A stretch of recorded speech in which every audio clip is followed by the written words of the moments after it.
Halo halo, kenalin dulu nih gue dan teman-teman. Hai hai. Oke, di sini kita bakal ngejelasin tentang hubungan makhluk hidup dengan lingkungan sekitar. Pertama yang akan kita bahas sekarang adalah tentang pernapasan. Hayo, siapa di sini yang bernapas? Canda-canda. Kalian penasaran nggak sih gimana cara makhluk hidup bernapas? Cara makhluk hidup bernapas ada banyak loh. Kalian bisa nggak sebutin cara-cara makhluk hidup bernapas?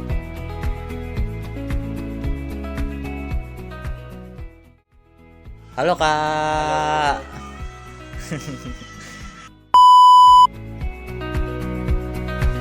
Oke guys, kali ini aku akan menjelaskan tentang paru-paru.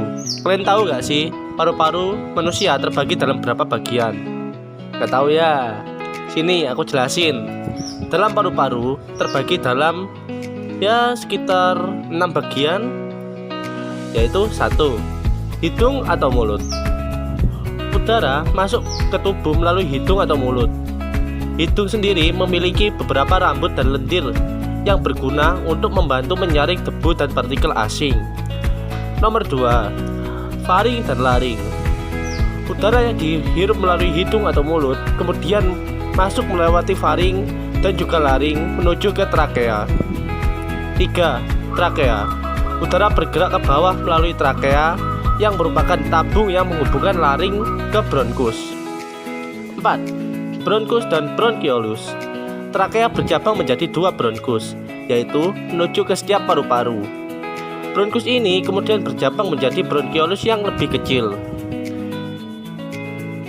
5, alveolus. Bronkiolus berakhir di kantung udara kecil yang disebut alveolus. Disinilah pertukaran gas terjadi. Oksigen dari udara berdifusi melalui dinding tipis alveolus ke dalam kapiler darah. Sementara itu, karbon dioksida dari darah berdifusi ke dalam alveolus untuk dikeluarkan saat kita menghembuskan nafas. Nomor 6, diafragma dan otot pernafasan. Diafragma dan otot pernafasan lainnya membantu mengatur aliran udara masuk dan keluar dari paru-paru dengan mengubah volume rongga dada. Nah, tanpa paru-paru kita tidak akan bisa bernafas. Yang pasti, kita tidak akan bisa hidup karena manusia butuh suplai oksigen yang cukup untuk ke otak dan bagian tubuh yang lain. Mengingat manusia butuh oksigen ke otak, kalian pasti penasaran bagaimana cara tumbuhan bernafas. Kalau gitu, kita lanjut ke pembahasan materi kedua, yaitu bagaimana cara bernafasnya tumbuhan dan tumbuhan perlu bernafas untuk apa. Apa nih? Selama ini kalian sadar nggak? Ternyata walaupun nggak bergerak, ternyata tumbuhan bisa bernapas juga loh.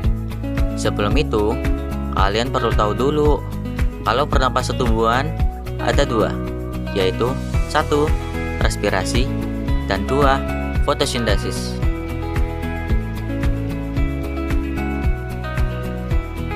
Untuk respirasi, tujuan respirasi adalah mengubah energi kimia dalam glukosa menjadi energi yang dapat digunakan oleh sel. Produknya, dia menghasilkan karbon dioksida, air, dan energi. Proses respirasi terjadi sepanjang hari, baik siang maupun malam. Ya, walaupun kalau siang proses fotosintesis lebih dominan sih. Oke, untuk rumus kimianya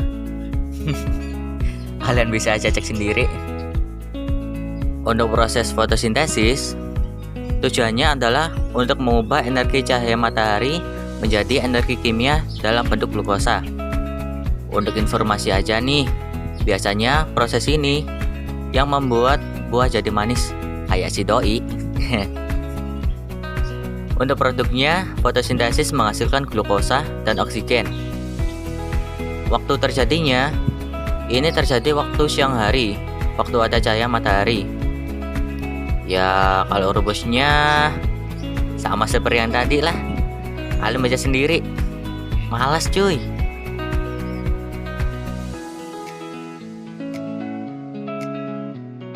Soal tumbuhan, kalian pasti sadar kan kalau ada yang biasanya nangkring santai di atas bunga. Ya, Betul, lebah. Walaupun gitu, mereka itu sedang kerja ternyata. Dan kita lanjut ke bahasan ketiga, yaitu pernapasan serangga. Oke kak, bisa dilanjutkan? Serangga, kayak lebah, kupu-kupu, dan belalang. Kebanyakan dari mereka semua itu bernapas menggunakan trakea.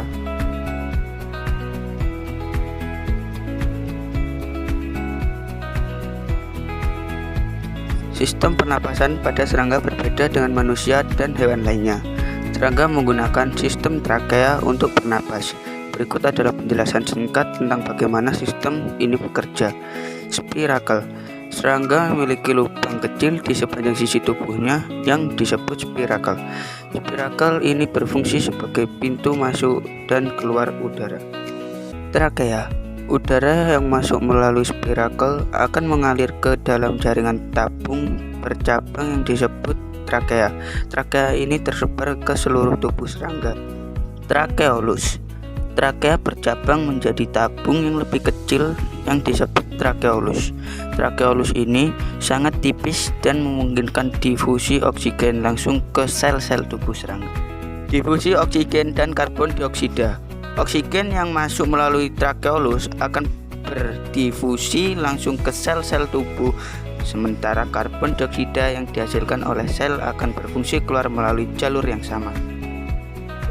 Oke, terima kasih kakak. Maklumin ya teman-teman, kakak tadi itu emang agak pemalu dia. Tapi kalian dengar dari tadi kan? Masih sampai sekarang kan? Oke, lanjut. Masalahnya, ekosistem kita ini sudah dalam bahaya teman-teman. Coba deh lihat video satu ini.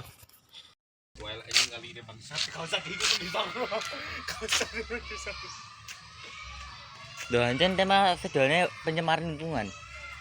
Oh, saya pencemaran. Yo. Opre dulu kompre.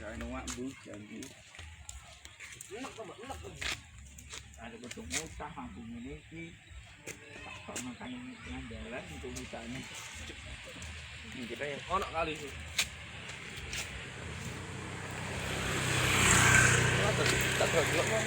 malam nggak rekam. Anjing pempes. Wah, parah banget ya. Jujur, ngeliat ini bikin miris sih. Alam indah ciptaan Tuhan kita dicemar oleh kita sendiri. Enggak, kita enggak boleh gini. Kita harus mempertahankan ekosistem kita. Padahal ini bisa sangat bahaya loh.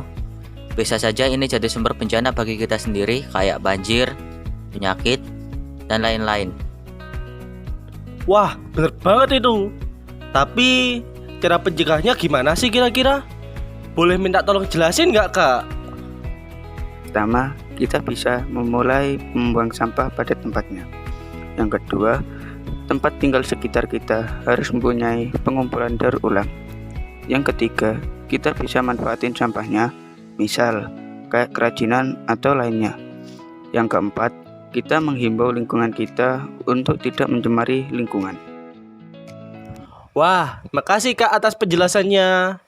Kalau gitu, kita pamit undur diri ya. Gue Prawira. Gua Neo. Dan gue Raffi. Pamit undur diri. Sekian, terima kasih. Bye. Bye.